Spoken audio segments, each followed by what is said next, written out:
ایک صحابی تھے جوان 12-14 سال عمر, عشق لگا سی کھیڑا کھیڑ دی میں. 12-14 سال عمر تو ہر وقت حضور کے پاس رہتے تھے. صحابہ کہتے ہیں ہم نے سوچا ہر وقت ہی رہتا ہے. ایک دن نبی پاک صلی اللہ علیہ وسلم نے کہا ان کو اگر آپ بتاؤں تو صحیح ہے مجھ سے پیار کتنا کرتا ہے. صحابہ کو تجربہ کرانے کے لیے حضور نے اس سے کہا مجھ سے پیار کرتے ہو؟ اس نے کہا بیبا آپ کو پتہ ہی ہے سارا. تو حضور نے فرمایا جاؤ اپنے باپ کی گردن کاٹ کے لاؤ. کس کی؟ اوکھا نہیں بابا کام. ہاں اپنے باپ کی گردن کاٹ کے لاؤ. 12-14 سال عمر, چھلانگ لگائی. مسجد نبوی کے دروازے پر مولا علی شیر خدا کھڑے تھے.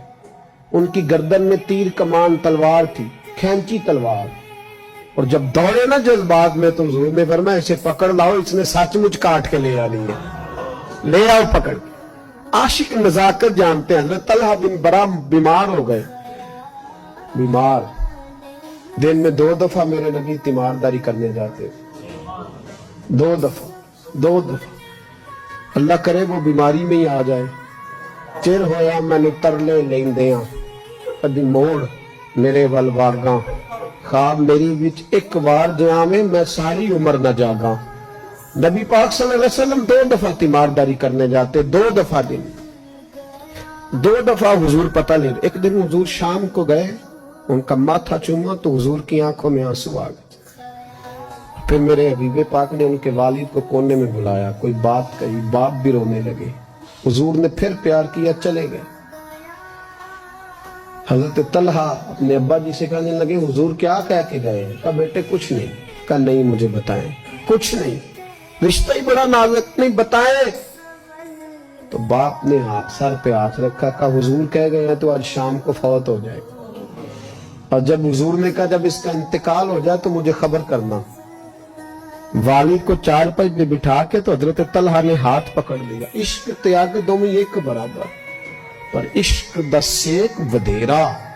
اگ تے ساڑے ککھ تے کانے, عشق ساڑے تن میرا. او اگ دا دارو می تے پانی, مینوں کوئی دسے عشق دا دارو کیڑا. بلے شاہ اتھے کچھ نہیں بچدا جتھے عشق ہوراں دا ڈیرا. ہاتھ پکڑا باپ کا اور کہنے لگے ابا جی ایک وعدہ کرو, رات کو جب میں فوت ہو جاؤں تو نبی پاک کو اطلاع نہیں دینی. خبر کہ بیٹے حضور کہہ گئے ہیں دینی ہے, تو کہتا نہیں دینی. کیوں؟ عاشق نزاکت جانتے ہیں. اگرچہ 12-14 سال عمر تھی پر عشق پکا تھا نا, نزاکت سمجھتے تھے. کہنے لگے ابا جی جن گلیوں سے حضور نے گزر کے آنا وہ یہودیوں کی گلیاں ہیں.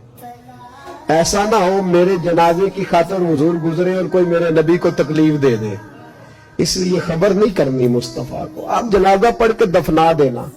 رات کو انتقال ہوا, باپ نے جنازہ پڑھا, دفن کیا. سارا کچھ جاننے والے رسول آئے. کہا مجھے بتایا کیوں نہیں؟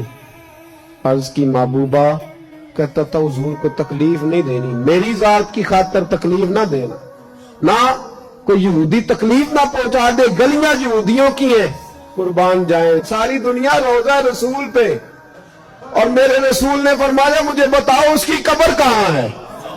ساری دنیا روزہ رسول پہ, اور نبی پاک اس غلام کی قبر پہ کھڑے آنسو بہ رہے ہیں. صحابہ کہتے ہیں ہر قبر پہ دعا یہ ہوتی تھی, یا اللہ قبر کشادہ کر دے, یا اللہ اس کا حساب آسان کر دے. یہاں دعا بھی انوکھی, اس کے لیے دعا بھی انوکھی, رشتہ ہی بڑا نازک ہے.